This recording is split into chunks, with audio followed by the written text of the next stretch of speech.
10x your service design offering with Smapply. Take 20% off any order with This Is HCD 20 off. Let's superpower you and your design team's potential. Sign up at smapply.app. Enjoy the episode from your friends at Smapply, helping support This Is HCD podcast.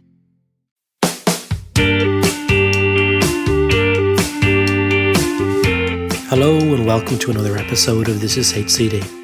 My name is Gerry Scullion and I'm a human-centred design practitioner based in Sydney, Australia. Before we jump in, however, as this podcast is recorded in the Sydney CBD, I'd like to acknowledge the Gadigal people of the Eora Nation as the traditional custodians of the land where we meet today and pay our respect to their elders, both past and present. So this episode breaks the usual format somewhat, as in this episode we have a panel of 3 people discussing diversity and culture. So we have Michelle Starr, Emma Jones and Anthony Quinn joining us. Anthony, you might remember from the very first episode of This Is HCD. We discussed the effects of poor organisational cultures on business outcomes and what businesses can do pragmatically to work towards creating a more diverse workplace, both from the top down and the bottom up. To give some additional context, I was recently playing the role of convener for the Royal Society of Arts in New South Wales in Australia, and I held an event recently at Fjord with the exact same panel.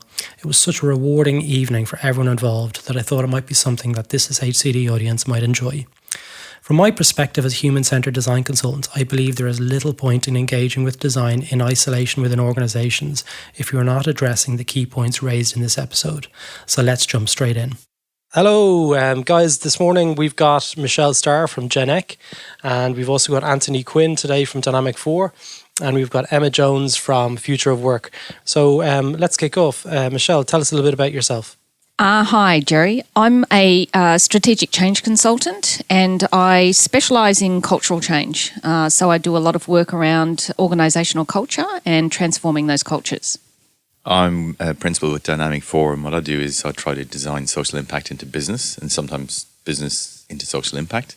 With Dynamic 4 we work a lot with startups and people who are in the early phases of getting their business off the ground. So getting a diverse culture right for them is a really important thing.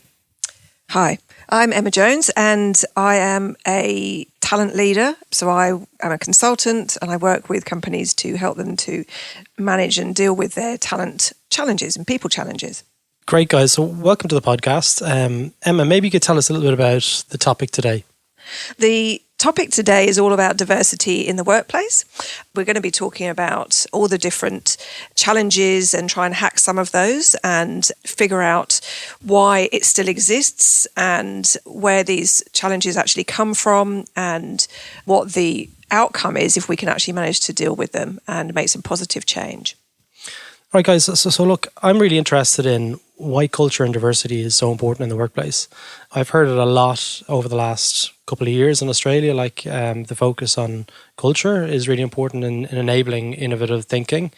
But what I'm really interested in is to hear your perspective on why you believe it's so important and why it's so prevalent today. Well, first of all, in terms of diversity in the workplace, it's incredibly important with regards to people feeling that they can actually show up as their authentic selves within the workplace.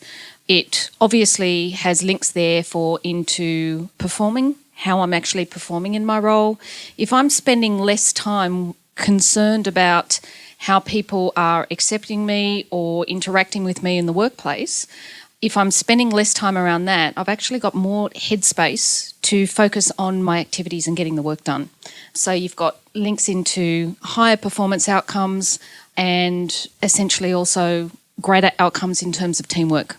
Yep, I think I'd pretty much say the same thing actually. I guess, if you go back to, this is HCD, right? So human-centered design, it starts with people, and as Michelle said, if you've got a person or if you're that person and you're not really sure about where you fit in, then it's really hard for you to be yourself. It's really hard for you to figure out what you're supposed to do. It's really hard for you to make a contribution. That's what everybody really wants to do.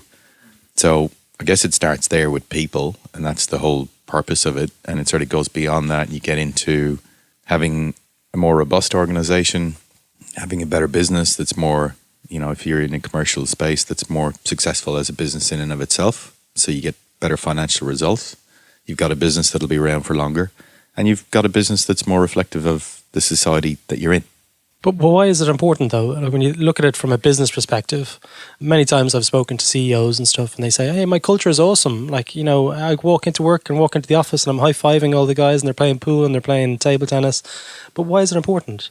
Because if you're building products and services that are used by a multitude of different people, so whatever their backgrounds, sexual orientation, gender, etc., to build those products and services, design them with just one or a mono culture and a mono demographic, that's the perspective you're going to get. So you're going to miss all the perspectives of all those other people and types of people and backgrounds of people that are using those products and services. So it's quite limiting. But I guess from the perspective of the CEO who knows no different, they're shipping products and they're shipping value and they believe that everything is going well. But inside, when you speak to the people who are actually doing the work, they could be struggling.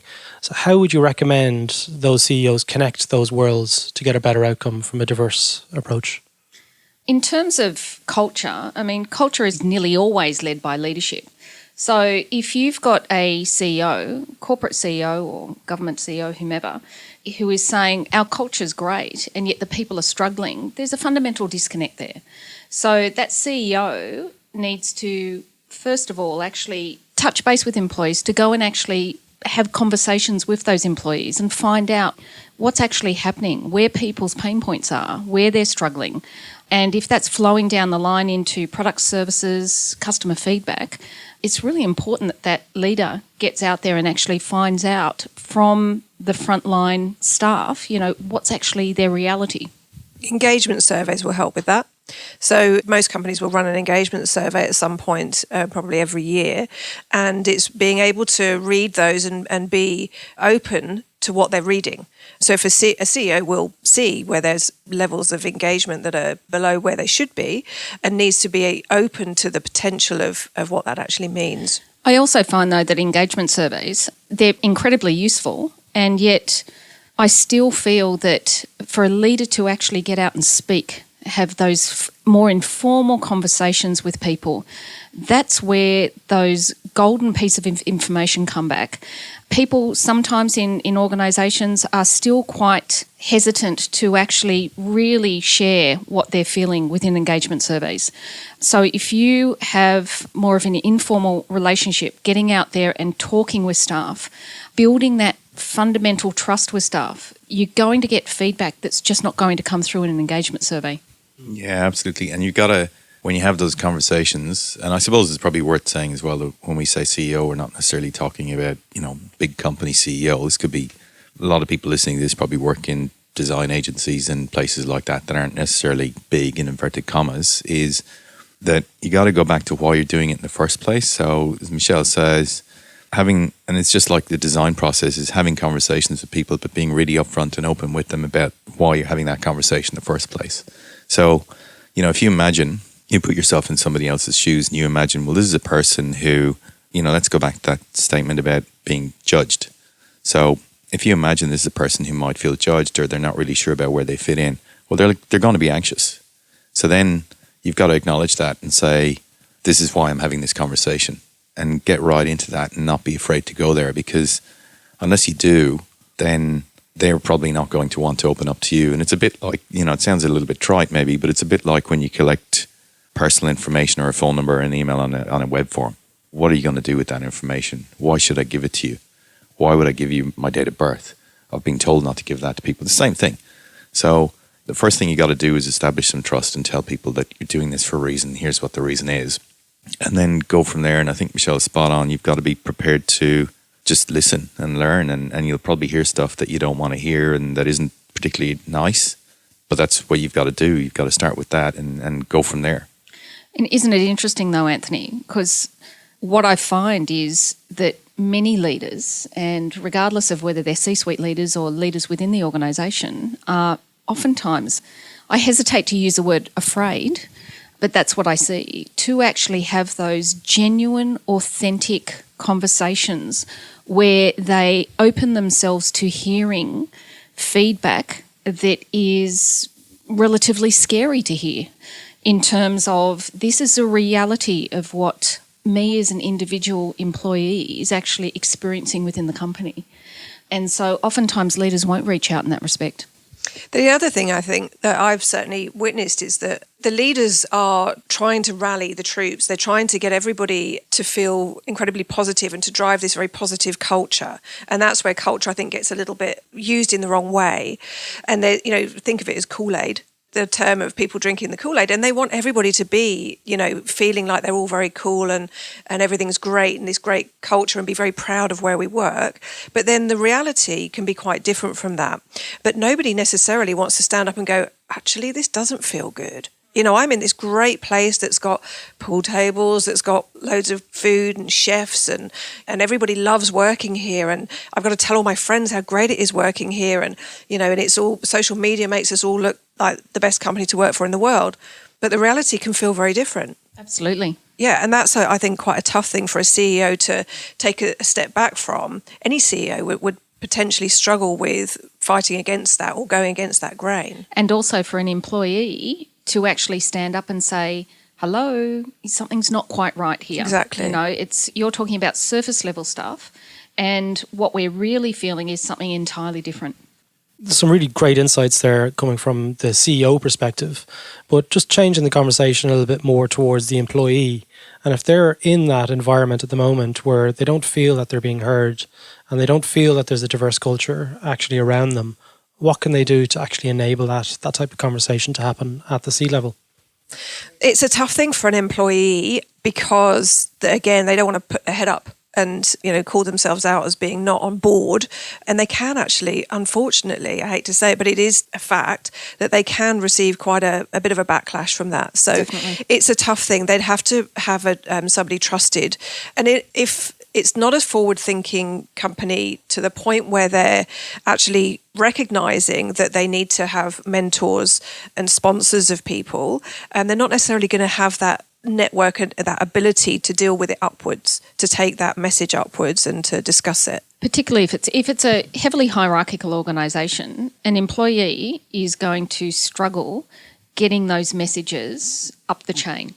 As you said, Emma, unless they've actually got someone there who's going to support them getting that message up the chain, I would say that possibly the best way to go about it, if you are an employee, is to maybe have for example, maybe even a brown bag conference at lunchtime where you can have a guest speakering. It doesn't require leadership approval to have someone, or not often, to have someone actually coming and speaking, for example, on diversity at work, and have that set up, and you can do that at at any level within the organisation. Yeah, so bringing outside influence in Absolutely. to your organisation to help other people to feel a little bit more comfortable Planting with the the seed. potential. Yeah, Yep. yeah, great idea. Yeah, it's definitely not an easy thing to do, and it probably takes an awful lot of courage on the part of the individual, especially if you're in an organisation or any construct that just doesn't feel right for you. That's a tough thing to be the bearer of bad news, because it can feel like it's going to turn back on. So maybe I'm the problem here, right? That's the sort of sense that can be fostered.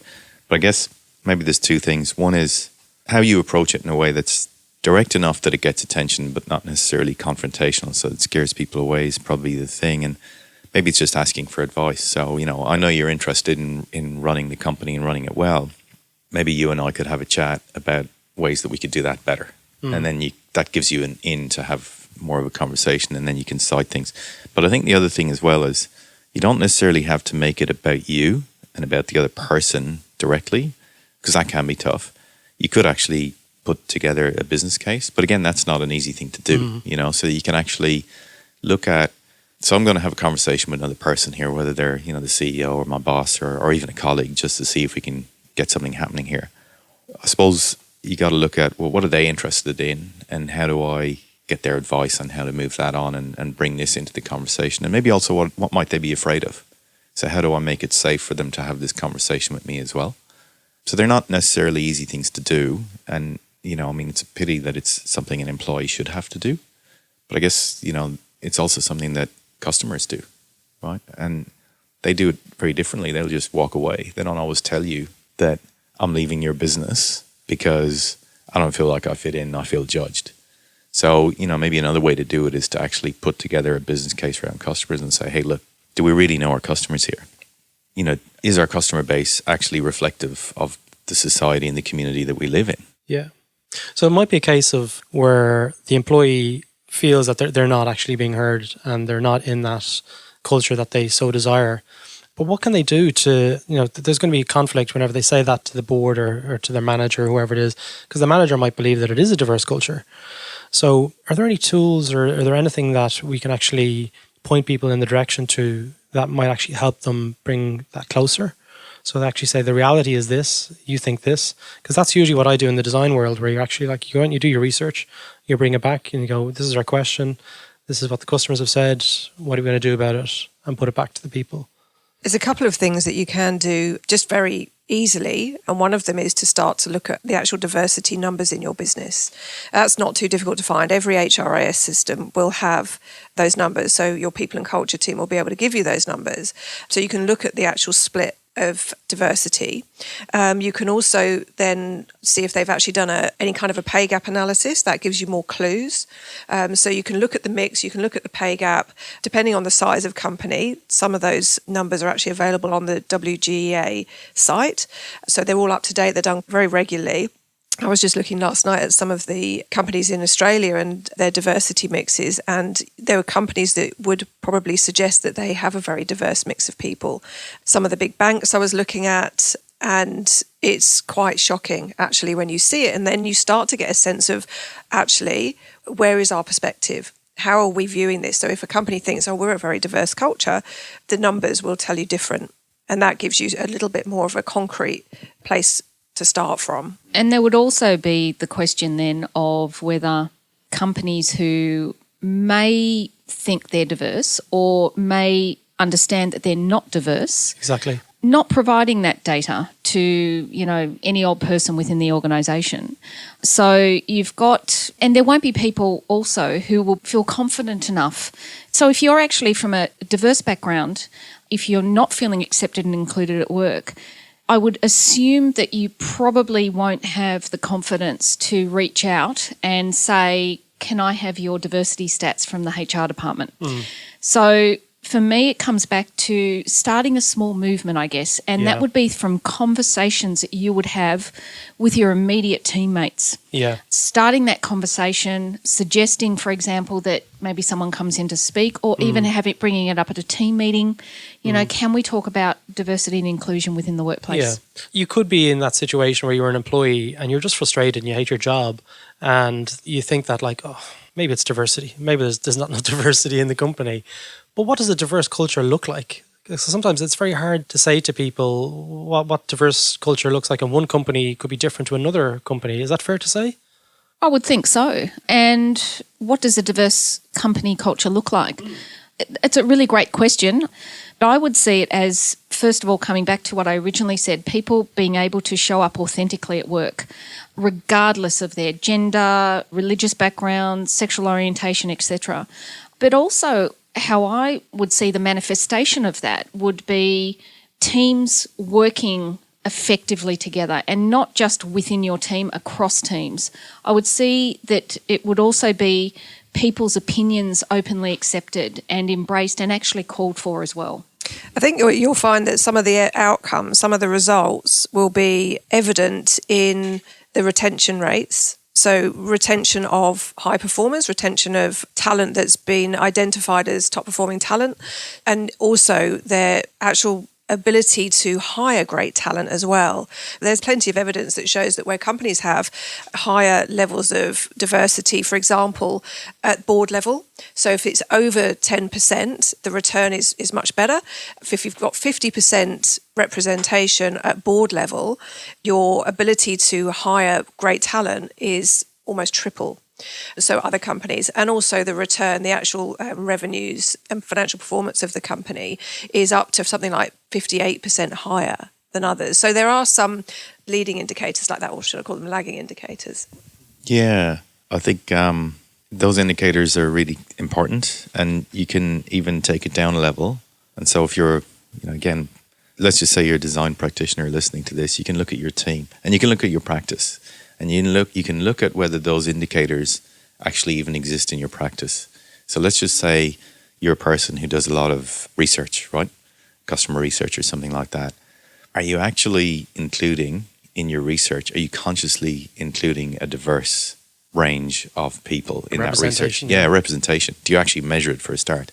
So I guess there are really simple tactical things that you can do like that you maybe have more control and influence over, where you can actually start saying, well, the first thing I want to do is learn about this topic. I want to learn what diversity actually means, and I want to learn about inclusion, and I want to understand how I would actually even figure out whether that's there or not in the first place, because it'll probably be slightly different for every company. But you can do things like that. You can actually look at your own practice and say, well, how many, if I look around my team, is it a diverse team, or have I just got, unwittingly one type of person here without realizing it? Do I have any biases myself? And maybe that's a good place to start, is just go get some unconscious bias training and start learning, and you go from there, So there are probably really simple things you can do, and there are really big things you can do. So guys, what's the one thing that's stopping people from moving forward? Like, what are the hurdles and the obstacles that are in place in the workplace? I think this is going to possibly be a controversial put forward, but I think it's got to do with where power sits in the organisation and how that plays out. So people will not intentionally do anything that could be seen as a threat to their status and power within an organisation. I'm being quite philosophical about this right now. But in terms of when you actually open up diversity, you're opening up to an increased level of risk within not just the organisation, but also within your power base, within the status that you hold within an organisation. So what I do see a lot in organisations is a lot of risk aversity. So having these authentic conversations, having these conversations where you're saying, I know something's not quite right, let's have some open, authentic conversations around diversity, around our culture. There is a sense of risk attached to that because you're opening up into the unknown. And I think even on an individual level, people are concerned about doing that themselves, opening up to the big why questions about, why am I here, et cetera, et cetera. So I think that also has a place within organisations, that there is this fear of, if I open this up, am I opening a can of worms? Yeah, you're absolutely right. I think that's spot on. Like, you've got to really get into what are people afraid of here, as much as what are the positives of doing this. Because if you don't lance that boil, if you don't put it on the table, I always say a lot of the work I do is trying to get the stuff that we keep under the table onto the table so that we can all see what we're dealing with. But a lot of people are scared to actually bring that to the table. They want to keep it underneath. And to have a healthy, robust, fully functional culture, it's about addressing those things, bringing it to the table and saying, okay, I see that we've got some great things here in our culture and we've got some not so great. Let's talk about how we can move that. I totally agree. And I think that this is where design has a role to play. So if you go back to the outside in thing, which is a lot of what design is all about, you can put these conversations, you can start to air these things by saying, well, for example, 1 in every 3 customers last year walked away from a transaction because they felt judged. Wow. Right? Yep. Big stat, a lot of business there. So what if you were to do something like map? So here's a customer's journey through an experience, and here's why that happened. Now, what happens outside often is reflective of our internal. That's as much an expression of our culture as anything internal. So now let's look at what's happening internally to drive that outcome. And to me, that's what human-centered design is all about in service design. And one of the things that I do, and it's one of the most satisfying things, is to create a candidate and then an employee journey map, and using the same principles of actually mapping that down and seeing all the different touch points that the company has, the experiences that a candidate goes through from when they first become aware of a company through to join, and then beyond join, all the way through to performing and exit. And when you start to look at that granular level, it's incredible what you uncover. And as you said, Michelle, some of that stuff is quite uncomfortable for a company to look at. So what do you say to the board or the C-level or the managers, whoever it may be in the companies, that look at a representation of the organisation in terms of quotas? And they're like, hey, well, when I look at my spreadsheet here, I can see that I've actually got the right percentages in the business. Is that the right thinking to have, or is there an alternative approach that we're maybe not aware of? It's not a bad thing to do. I guess it doesn't stop there. And the thing is that you'd probably, in all honesty, struggle to find a company that actually across, no pun intended, across the board, and I don't just mean the board, C-level leadership roles, all that kind of stuff, but right across the organization and outside the organization in terms of customers, that actually has got a fully representative base of people, employees and customers that are reflective of the community that we live within. I dare you'd get it. And that's not to be black hat. And I would say that a lot of this is driven by all the unconscious biases that everybody has. And conscious. And conscious, but most of them seriously are unconscious. So it's things that people are, which is why they're unconscious biases. We're not aware of it. Everybody has them. There's no finger pointing, no shame. We all have them. I have them. And unfortunately, unless you're aware of them, you can't change it necessarily. But if you're aware of them, you can change how you make decisions. And that's, I think, it's the decision making and those points of making decisions that, shape those outcomes for organisations. So if people start to become aware of those biases, they can manage them. I think a lot of effort has gone into the study of unconscious bias. And as you were saying, not to point the finger, not to take on shame and blame.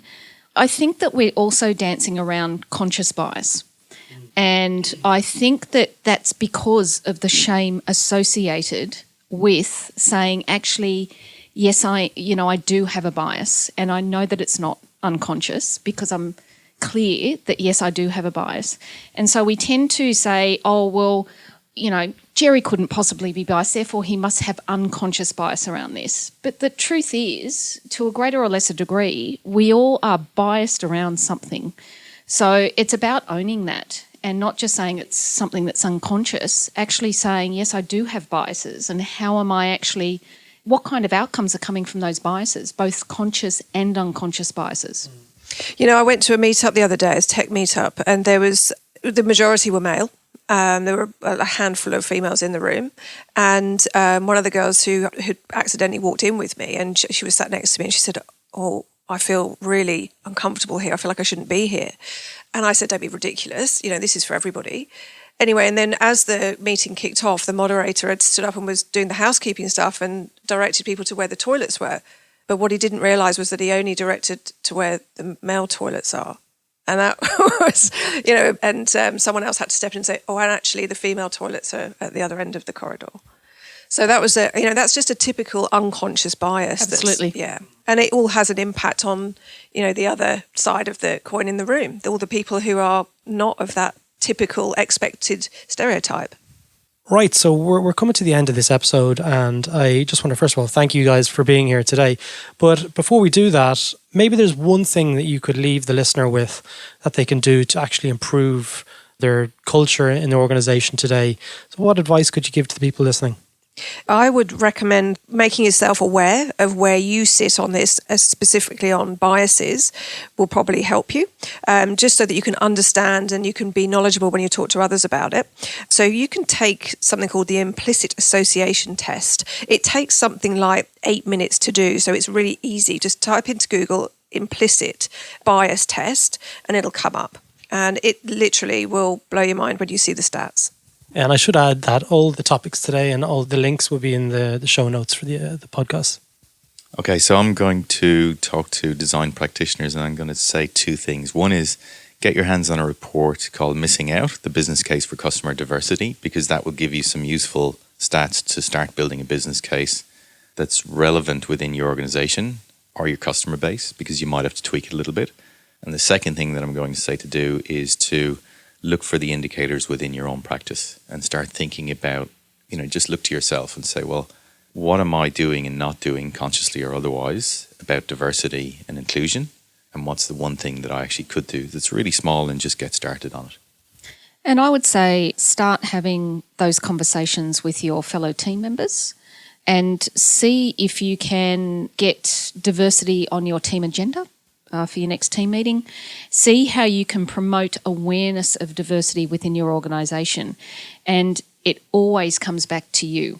So, take the unconscious bias or implicit bias test, read up on diversity and find out what you can. But first of all, look within and say, how does any bias show up in my life and get any unconscious bias conscious. So, guys, thank you so much for being here. It was absolutely brilliant to have you on the podcast, especially the three of you together, which was extra special. If anyone wants to get in touch with you, I know all three of you are on the Slack channel for This Is HCD. I'm looking at Anthony because he's lapsed a little bit. I'm all over like a rat. He's lapsed in the last couple of weeks, but he's usually back on there. But his partner, Ben, is always on there, which is fantastic. So if anyone wants to reach out to you and speak a little bit more, you're all open to having conversations? Absolutely. Definitely. Okay, great. Thanks, guys. So there you have it. I hope you enjoyed this episode, and if you'd like to be part of the conversation or community, hop on over to thisishcd.com, where you can request to join the Slack channel and help shape future episodes and connect with other designers around the world. Thanks for listening, and see you next time.